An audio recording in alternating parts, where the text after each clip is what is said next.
निठारी हत्याकांड के आरोपी की शातिराना कहानियां, खुद बना वकील और अपने वकील पर लगाए संगीन आरोप। नोएडा के बहुचर्चित निठारी कांड के आरोपी सुरेंद्र कोली की कहानियां भी उसी की तरह बेहद शातिराना है। वह न केवल खाना बनाने में एक्सपर्ट है बल्कि बात भी बनाने में वो बहुत एक्सपर्ट है और कानून के जानकार भी ये बातें सुनकर चक्कर खा जाए। साल 2014 में तो उसने गाजियाबाद की स्पेशल सीबीआई कोर्ट में अपने ही वकील को कटघरे में खड़ा कर दिया था। आरोप लगाया था कि उसका वकील ही उसे फंसाने की कोशिश कर रहा है। यह आरोप उसने ऐसे समय में लगाया था जब पूरे देश में कोई वकील उसके मामले की पैरवी के लिए तैयार नहीं था। इसी आधार पर सुरेंद्र कोली ने कोर्ट से आग्रह किया था कि उसे खुद अपना पक्ष रखने की अनुमति मिल जाए। उसकी अर्जी पर भी सुनवाई करते हुए सीबीआई कोर्ट ने उसे अनुमति भी दे दी। इसके बाद जब उसने मामले में जुर्ह शुरू की तो सबसे पहले अपने आप को बेगुनाह बताते हुए उसने कहा कि उसके वकील उसे मानसिक रोगी बताते हैं, ऐसे मामले में फंसाने की कोशिश कर रहे हैं जिसके बारे में वह जानता तक भी नहीं है।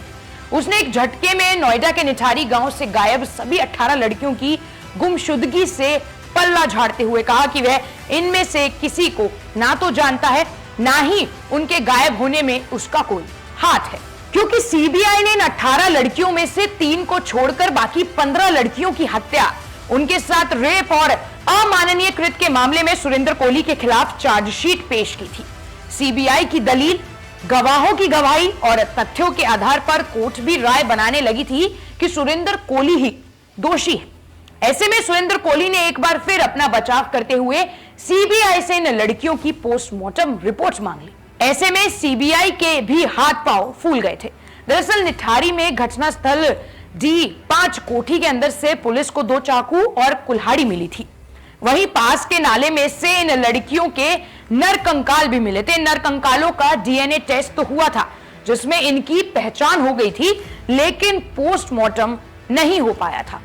यही नहीं, सीबीआई आज तक उन नरकंकालों का सीधा तौर पर सुरेंद्र कोली या कोठी से मिले हत्यारों से कोई कनेक्शन नहीं जोड़ पाई है। ऐसे में सुरेंद्र कोली द्वारा कोर्ट में दिए गए तर्कों के आगे एक बार सीबीआई और उसके वकील भी बंगले झांकने लगे थे। आपको बता दें कि दिसंबर 2006 में यह मामला प्रकाश में आने के बाद पहले नोएडा के वकीलों ने फैसला किया था कि इनका मुकदमा कोई नहीं लड़ेगा, लेकिन 13 दिन बाद ही मामला सीबीआई के पास चला गया। सीबीआई कोर्ट गाजियाबाद में ही है, इसलिए गाजियाबाद के वकीलों ने भी यही फैसला लिया। स्थिति यहां तक आ गई थी कि देश भर के वकीलों ने इस घटना और आरोपियों की निंदा शुरू कर दी थी। ऐसे में कुछ स्वयंसेवी संस्थाओं ने इनके लिए वकील उपलब्ध कराए थे। इस घटना के बाद केवल नोएडा ही नहीं, सुरेंद्र कोली के गांव उत्तराखंड में अल्मोड़ा के मंगरूखल में भी खूब विरोध हुआ। आपको बता दें कि आज तक इस गांव के लोग सुरेंद्र कोली के बारे में किसी भी तरह की चर्चा करने से बचते हैं। यहां तक कि उसकी खुद की पत्नी ने भी उससे संबंध तोड़ लिया और मंगरूखल से चली गई।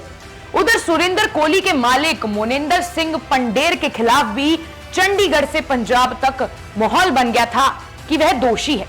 हालांकि बाद में उसे कई मामलों में बरी कर दिया गया। आपकी इस खबर पर क्या राय है, हमें कमेंट बॉक्स में जरूर बताएं और तमाम बड़ी खबरों को देखने के लिए हमारे YouTube चैनल को भी सब्सक्राइब करें।